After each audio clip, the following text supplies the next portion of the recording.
Thank you, Dan, for the beautiful introduction. And thank you all for coming so early to listen to the talk. And it's a pleasure to be with you virtually in this beautiful afternoon for me, morning for you. As Diane was saying, that I'm an assistant professor in the computer science department at the University of New Hampshire. My broad research area is human-robot interaction. Today I'll be sharing with you some of the recent findings of some of my research project in my lab.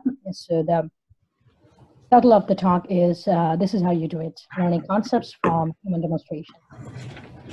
Now, as many of you may or may not know, that human-robot interaction is a relatively newer research domain, which is focusing on designing methodologies, creates algorithms, systems, which enable robot to interact with human in a more safe and natural and effective way. And we, of course, we want this interaction, this human-robot interaction, to be goal-directed, meaning that we want the human-robot team to achieve a certain goal at the end of this interaction. The HRI research has two different facets. One is the human factor side, which is basically understanding your user, their needs, their expectations, before you actually design the technology or design the robots for them. So human factor analysis is contributed by many disciplines, such as just to recap that human-robot interaction research has two facets. One is the human factor analysis, which is basically understanding, knowing your user, their need, their expectation, before you actually move to the second facet, which is the design of actual robots and technology.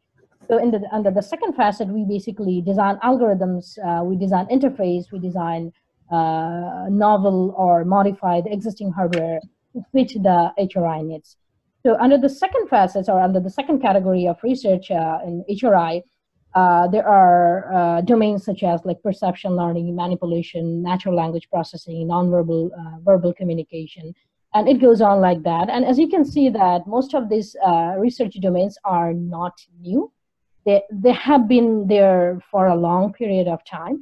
But under the umbrella term of HRI, what we expect is that this research will bridge the gap between algorithmic research done in laboratory setting and the needs for humans and society to use those algorithms to actually help people in their activities of daily living, in their daily lives. So I consider myself a researcher who is working on perception and learning with a strong focus on assistive robotics. So more specifically, I like to investigate how the robot sees the world around it and how it can make a sense of it, with a strong focus that with such perception and learning algorithm, how can we improve the quality of life of elderly people who has different kind of physical and cognitive disabilities. So after I graduated, after I had my PhD, I actually spent quite a bit of time to understand the need of the robot in human society. So it's more like I did several need assessment study. So if you can remember the block diagram I was showing, that there are two facets of HRI research. So for 3-4 years after my PhD, I spent quite a bit of time sitting in this domain to understand where the robots can serve humans and what are the expectations from humans. So for instance, I did a study to investigate the role of personal robots for older adults with dementia. This was done back in the time from 2012, 2013, when I was at Toronto Rehabilitation Institute. So we designed this prototype robot. We named it Ed. We throw it in a smart home. We invited a group of older adults with dementia and their familial caregiver to the smart home. we asked them to interact with the robot, to spend about 3-4 hours with the robot.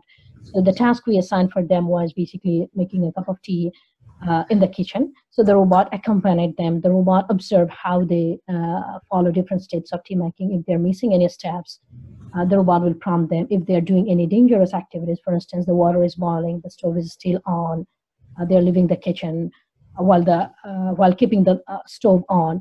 So in those cases, the robot will remind them. So the overall purpose of the robot was to keep them on track while they are doing the task and to keep them safe.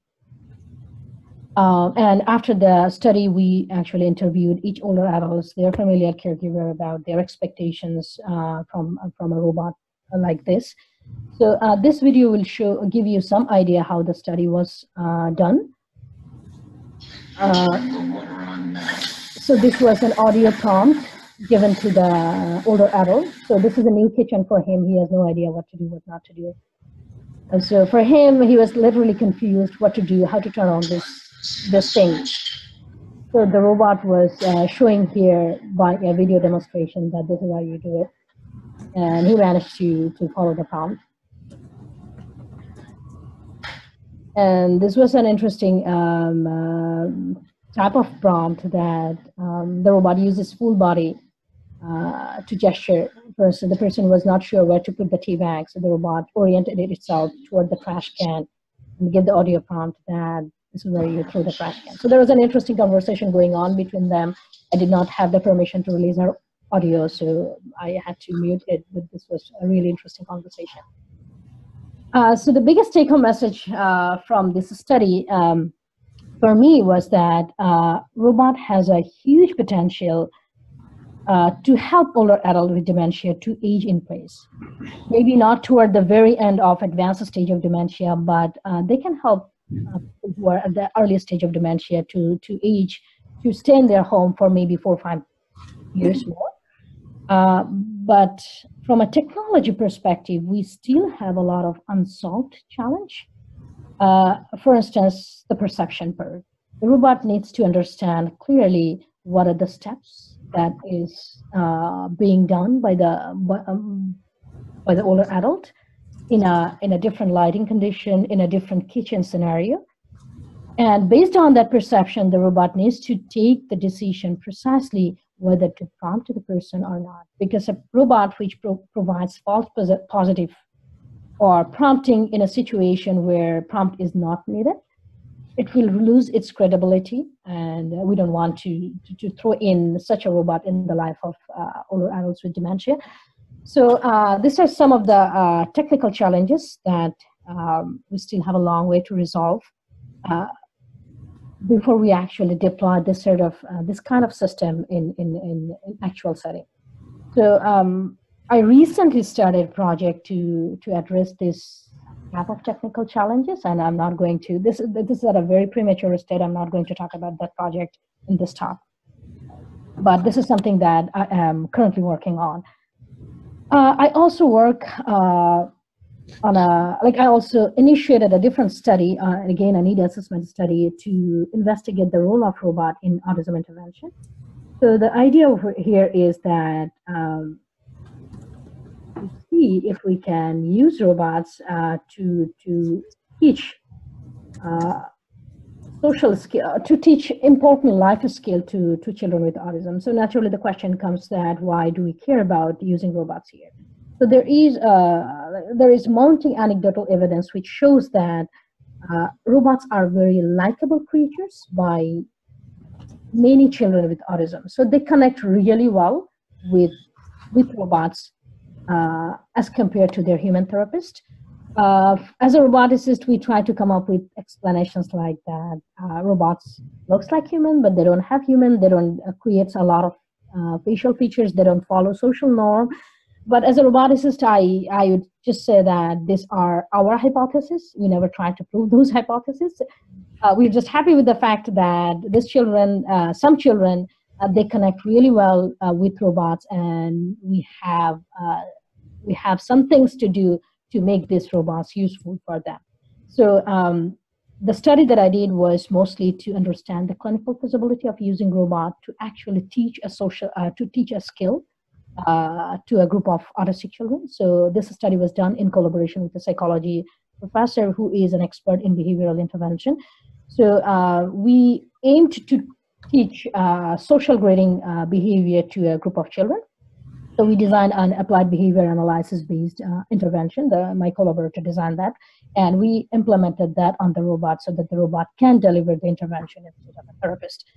So we did the study at Crotched Mountain Rehabilitation Center, which has a full-fledged special education school for children with developmental delays, especially those with autism. And we delivered the intervention for 4 times a day, 5 days a week, or 8 weeks. And we designed a single subject, multiple baseline design study. We evaluated their baseline performance before we triggered the intervention. And the whole intervention was teleoperated. As you can see, the curtain here, I was actually sitting behind that curtain, controlling the robot through this interface to deliver different stage of the intervention. The videos will give you some idea. Yeah, come have a seat. You're gonna sit and stay behind this line. Okay? How the whole intervention was done. Hi, Jim. Hi, Rachel. Good for you.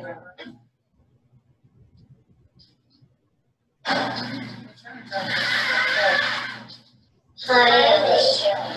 Hi, Blue. Rachel, you are very smart. Let us practice saying hi again. Hi, Daniel. Hi, Blue. Rachel, you are very smart. Let us practice saying hi again. It goes on like that. The whole idea was that trying to expose them to this skill, trying to help them to practice this skill as many times as we can. So we actually, out of 5 children, we recruited 5 children for this study, and out of 5 children, we managed to, after 8 weeks of intervention, we managed to teach one child how to respond in a socially appropriate manner when someone grades them. So that was a 20% success rate, and I was over the moon to see a child who did not respond to social grading before the intervention started to respond in a very nice way after 8 weeks of intervention.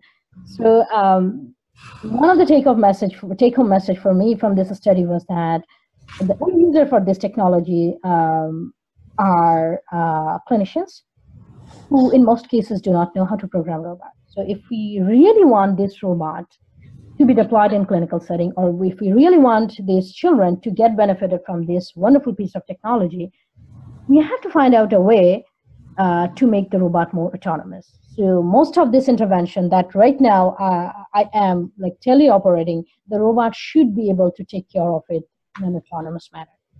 So as any researcher would do, I did the same thing. I wrote a proposal to NSF explaining that what are the potential ways of automating robot mediated behavior interventions, and they apparently liked the idea and they gave me some money. And right now at UNH, one of the biggest projects in my lab is designing algorithms to automate robot mediated behavior intervention, and I'll talk about a part of that project toward the end of this talk. Another need assessment study that I did is robot guided exercise training. I would say it's not a study per se. It was more like a discussion to understand the need with a group of physical therapists and occupational therapists at UMass Lowell. At that time, I was working at UMass Lowell as a research assistant professor. So I will share this video with you. I have permission to. So this is one of my collaborators, physical rehabilitation scientist, working with one of our patients who has a flexed arm because of cerebral palsy. So this is the exercise process that they go through every time he visits her. So the common complaint that I hear from her and other many of my other colleagues is that first of all, these kids, when they go home, they forget the sequence of exercise. Secondly, even if they don't forget it, if they do it in an incorrect way. And as a therapist, they have no way of knowing how many times they did it, whether they did it in a wrong way or correct way. And if they did it in a wrong way, they have no way of correct them on site or right that moment. So as a roboticist, I kind of was excited that this is a problem that we can try to solve using some machine learning and some robotics technology. So we started, like in collaboration with my clinical colleagues, we started a very interesting project on robot-guided exercise training. I'll briefly talk about that project toward the end of this talk. So when I joined UNH at 2016 and started my research lab, I kind of felt like that I have collected enough interesting information to move toward the design space of HRI, where I can use those information to design systems and algorithms which can actually help those end users that I have worked with in the past 2-3 years. So it was a transition from humans and society need assessment space to the design space of perception and learning. Now, I have multiple projects in my lab, which is about designing systems and algorithms for end users.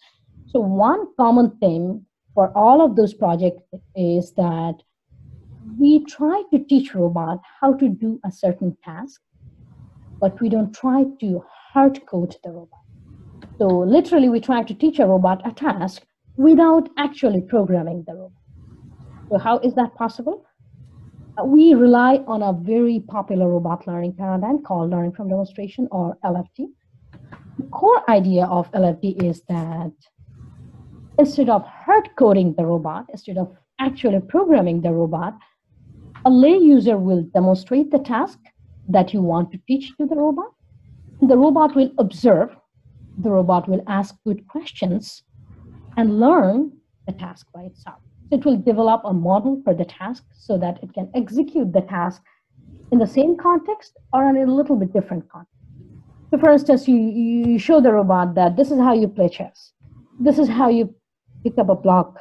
This is how you write your name. This is how you flip a pancake. This is how you pour a cup of tea.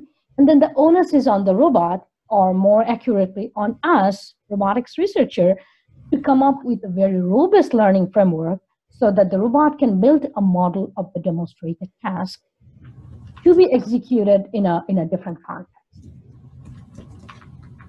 Now, this is a very high-level diagram which shows what is happening inside LFD framework. So you provide a set of demonstrations to the robot of the task that you want to teach the robot. So that demonstration creates a set of low-level features, a set of high-level features. By low-level features, I mean information related to motion of the demonstrator or the robot. So in most tasks, motions are involved. So we collect position, velocity, acceleration, those information. And in some tasks, the motion of the demonstrator or motion of the robots manipulates different objects in the environment.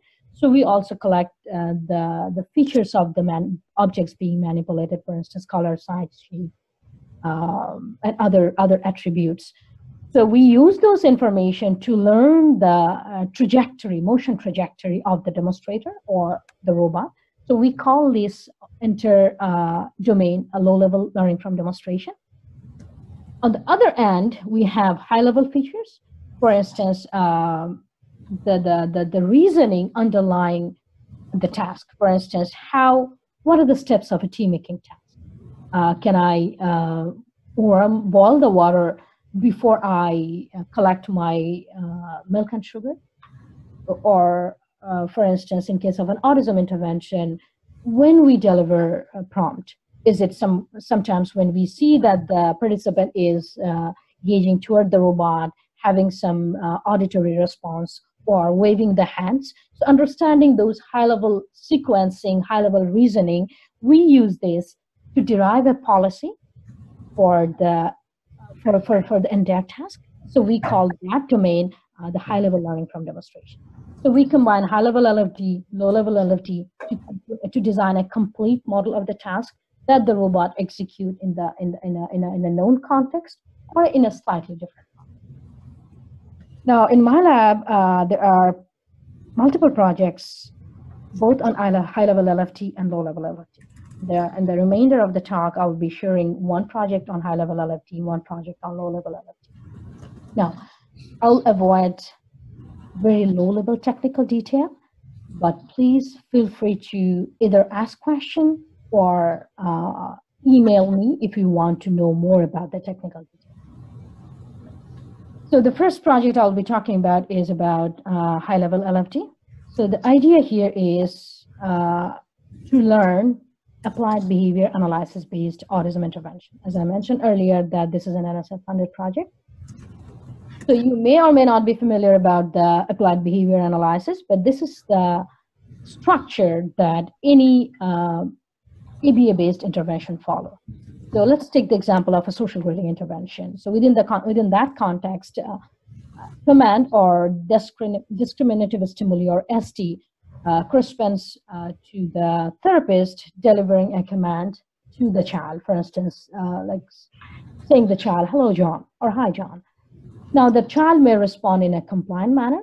If he or she does, then the therapist provides him a reward. For instance, a verbal reward, saying that, "Great job, you did great today," and then end the session. If the child does not respond in a compliant manner, then the therapist can provide him or her a prompt. For instance, "John, say hello to me." And if after a couple of prompts, the child remained non-compliant, then the therapist abort the session with a failure. But if he becomes compliant, then he gives him a reward and end the session. So the question that we had is that, can we learn this entire structure simply from training data? We don't want to, as I said, we don't want to hard code the robot. We don't want to say that, "Oh yeah, well, after the command, if he does that, then you provide the prompt. If he doesn't do that, then you provide the reward." So we don't want to do that sort of hard coding. We just want to give the robot tons of training data and ask the robot that you built the model by yourself. Then I'll check whether the model is correct or not. So apparently we can. We design a deep Q network for learning this whole interaction dynamics. For those of you who are not familiar with DQN, for this moment, let's just assume that it's a black box. We supplied many examples of social grading behavior intervention with different type of subjects, different type of strategies, but the overall structure remained the same, the one that I showed in the previous slide. And the DQN provides us Q values for different actions that the robot can take at a given moment.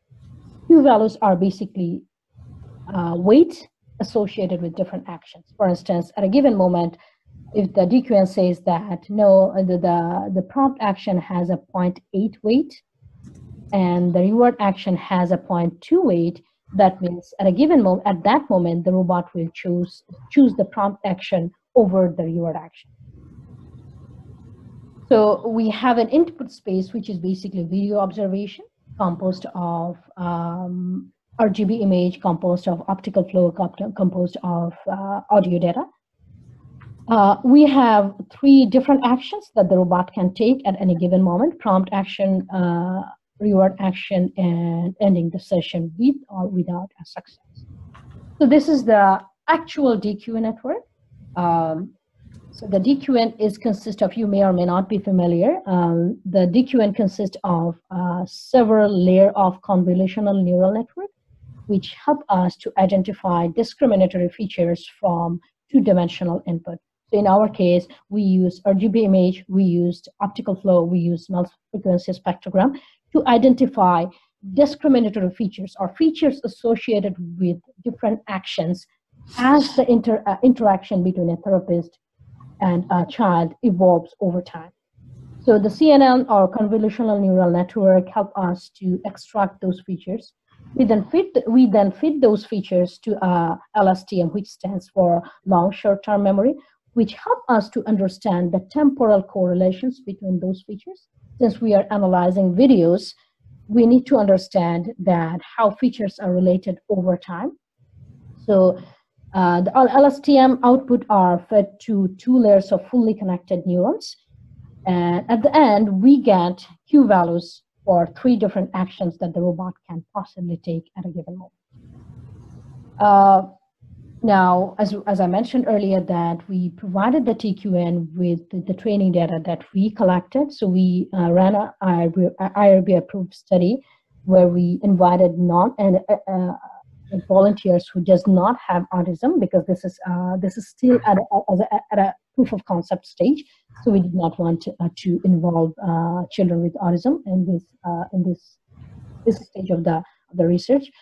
So we teleoperated the data collection study. Now we had 6 participants. Each of them went through 18 sessions of social grading intervention with the robot. 12 of them was compliant, 6 of them was non-compliant. We basically collected all possible combinations to create a very balanced data set. So these are example of RGB images, which shows different cases of compliant and non-compliant response from the participants, corresponding optical flows and corresponding to different type of response: gauge, gesture, audio, and no response, or being just non-compliant. One thing that I want to bring to your attention is the quantity here, which is PT, without going to the too technical detail. This is the quantity which shows how many times the participant was prompted as the intervention was going on. In a realistic scenario, often therapists follow norm that maybe after prompting the child 5 times, I'm not going to prompt him again. I'll just abort the session with a failure. So this PT actually encode that information. Now, by design, DQN actually cannot handle that level of high-level temporal dynamics that happens in an interaction. It is efficient in understanding low-level features and temporal relationship between low-level features, but it cannot handle that high-level temporal dynamics. So what we had to do is we used that number as a scalar and directly fed to the network to make it aware that this is how many times you have prompted the child so far. So this is a flaw of the current design. And there's another project where we are working on designing a graphical model or a Bayesian network to replace this PD and make the system more autonomous. So that's a different project. I'm not going to talk about that project in this talk. So we evaluated the learning through another user study where we invited 8 participants. 3 of them was novel. So the network or the robot did not see these participants, did not know how these people react to the social grading intervention. So each of them went through 18 structured interaction, the social grading interaction with the robot, and the results are shown here. As you can see that for certain combinations, we achieved accuracy as high as 87%. And for certain combinations of response, our accuracy went down to as low as 6%. So overall, we had an average accuracy of 67%, which is not great, but we just started. It's a long way to go before we actually deploy this kind of system in clinical setting. So there are different aspects where we are trying to automate this whole process, improving the accuracy of the overall system. So this is a video which will give you some idea how the intervention was Simulating high-level cognitive tasks, such as understanding the rules of a human interaction without a prior knowledge base, is a woefully underexplored research domain. To fill this niche, we developed a deep Q network-based model to capture the delivery of an applied behavioral analysis-styled social greeting behavioral intervention for individuals with autism spectrum disorder.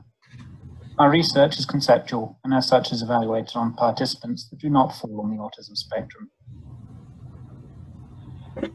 Our robot observes teleoperated demonstrations of the interaction wherein a human therapist commands the robot to greet a participant. Hello, it's nice to meet you. After which, the human participant can respond in a compliant manner. Hello! Which is rewarded.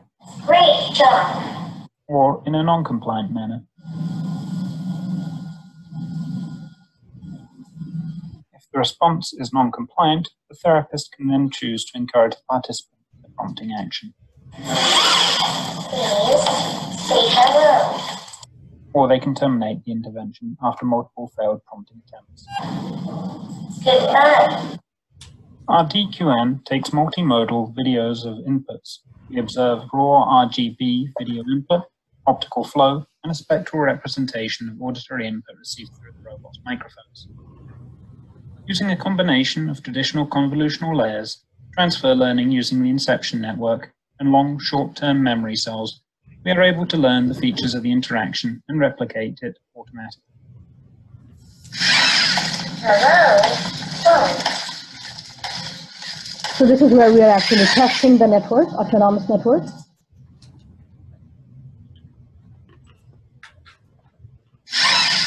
Oh, say hello. Hello. Great job. Goodbye. Phone. Since our model learns the interaction from raw data, it can identify singular responses, such as just a wave or saying hello. Hello.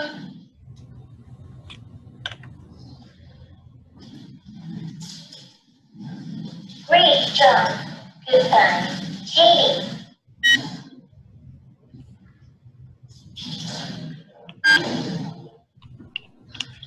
Great job. Goodbye. Madison.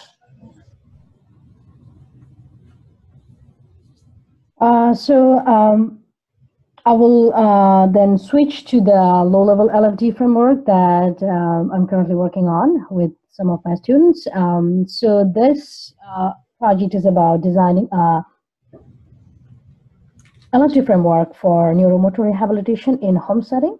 So the idea is basically to help people with motor impairment to practice rehabilitation exercise with non-human coach in home settings. So the idea is that during the clinic visit, therapists will provide hand-to-hand demonstrations of the exercise that needs to be practiced by the patient.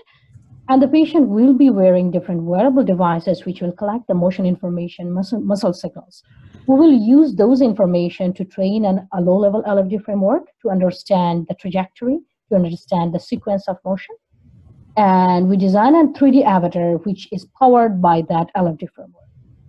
Now, when the patient goes home, he takes the wearable devices and a laptop which has the trained LFD network installed in it.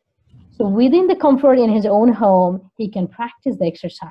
And the 3D avatar, which is powered by the trained LFD framework, will help him to practice the exercise in a more structured way. So for instance, if he misses on a step, the network will be able to, the LFD framework will be able to identify that this particular step is missing. So it will show through the avatar that this is how you do it. Or if he's doing a particular step in a wrong way, again, the avatar will intervene and show him that this is the right way of executing the exercise. So for this one, we used my armband, which has an IMU, which has some EMG sensors in it. Right now, we have switched to a more industry-grade IMUs. And we also use an augmented reality eyeglass. The purpose was just to give them a hands-free display so that they can see the avatar showing them different kind of prompts and feedback. So this is the overall structure of the LFD framework. We designed a Markov decision process to understand the trajectory and the sequence of trajectory. So this is the learning phase of the network. Again, I'm not going to go to the technical detail of each block, but please feel free to ask questions or email me if you want to know more about any of this particular block. So then there is the coaching stage where the network is trained. Then when when a patient is performing the exercise, the trained network can provide him prompts and feedback in real time. And the feedbacks are displayed on the display screen of the augmented reality eyeglass. So this is a video which will give you some idea of how this is done. So let's imagine that this is the patient who is wearing an armband. This is the therapist who is providing him a demonstration of how to perform a circumduction motion. So we are collecting those motion data, training the system. Now the 3D avatar powered by the LFD framework is demonstrating that this is how you perform the exercise. And then as the patient tries to mimic that, the 3D avatar also provide him visual feedback that this is how you are actually performing so far. Also shows a progress bar, which shows that how the progression is being done. Now the case here is that when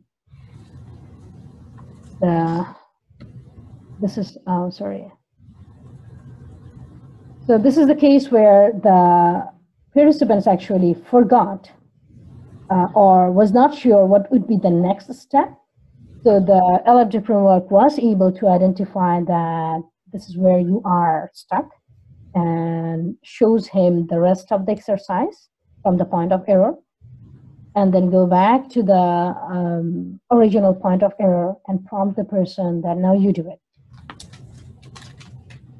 So that was helpful for him to continue on the exercise. So we evaluated this very preliminary design with 3 students from exercise science who does not have any idea about robotics, artificial intelligence, or machine learning.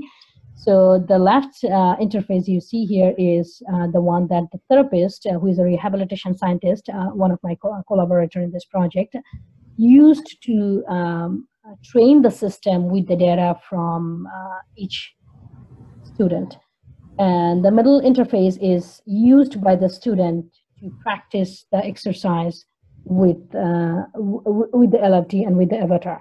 So the rehabilitation scientist who's shown here, she asked the participants to practice 3 exercises at home 3 times a day for 3 days. So each participant took the entire system home, practiced it, used it to practice the exercise for 3 days.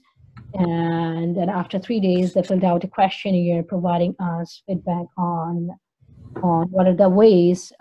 This was basically an open-ended questionnaire. So they provided us information on the ways that system can be improved. So we got a lot of interesting feedback from them, and all of them unanimously agreed that a system like this has a huge potential to promote home-based neurorehabilitation. But the common criticism that they had for the system is that learning needs to be more robust, because there are a lot of various ways a patient can perform exercise due to forgetfulness, due to inability to perform a certain movement. So the system needs to be able to recognize, to understand all of those variations and not provide prompt when there is literally no mistake. Another interesting aspect was that although the avatar was easy to design, was easy to use, but because of a 2D representation, some of the delicate human motion was difficult to understand through the demonstration of the avatar. So right now, in an ongoing project, which is sponsored through an internal grant at University of New Hampshire, we are designing a more smarter learning framework to accommodate all sort of variances that may occur while executing a motion by a different person than the demonstrator or original demonstrator. And we are also thinking about the possibility of replacing the avatar with a physical robot whose upper extremity has human-like anthropomorphism. So that's an ongoing project, and I will not have time to talk about that project. So with that, I will conclude my talk and we'll open the floor for questions.